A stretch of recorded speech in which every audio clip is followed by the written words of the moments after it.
start with our Rafael Sanchez Cruz. And Rafa, we know 29 immigration-related arrests were made last night, and another one happened near you just a few hours ago. How did this start?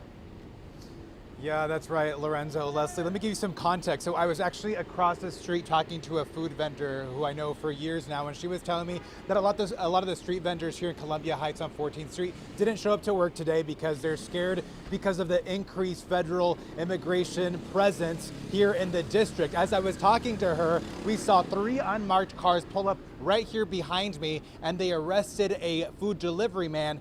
This is what happened after that. It was just before 11 a.m. in Columbia Heights. ¿Qué motivo te dieron? A food delivery driver is put in handcuffs by several federal agents.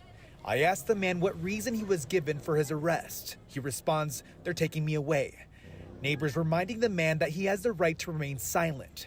This witness asked the federal agents what was happening. They asked her if she worked with news and told her to step back. Are you news or something? That's why we're... Will news get a better answer? Yeah, as soon as we're done conducting our investigation, we'll be able to fill you guys in.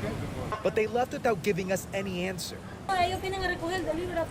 These women tell me he's a delivery driver who works every day outside the restaurant where they work.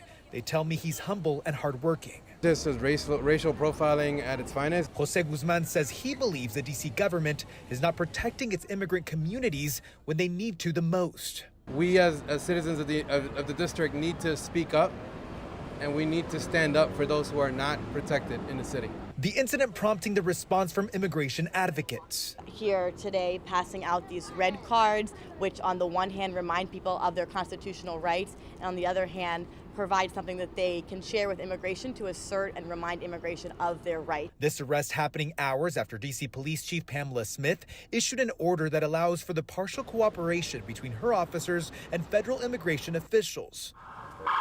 The order allows DC police to provide information about people who are not in police custody and for the local police to transport immigration employees. You're in an unmarked car right now.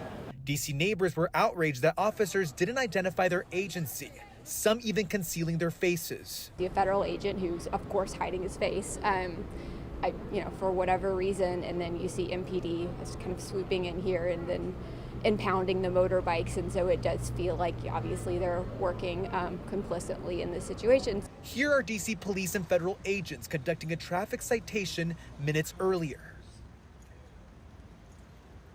Guys, and we still do not know why this arrest was made today. We don't know the immigration status of that man. We do not know if he has a criminal history. We have reached out to federal officials and we have yet to receive that response, but it's the type of communication that we're seeing coming out of the White House, just general categories that they're giving following these arrests. As for the executive order that was issued by Chief Smith, it doesn't allow immigration officials to question people that are under DC police custody. It also does not allow DC police to inform immigration officials when they're going to release somebody from their custody.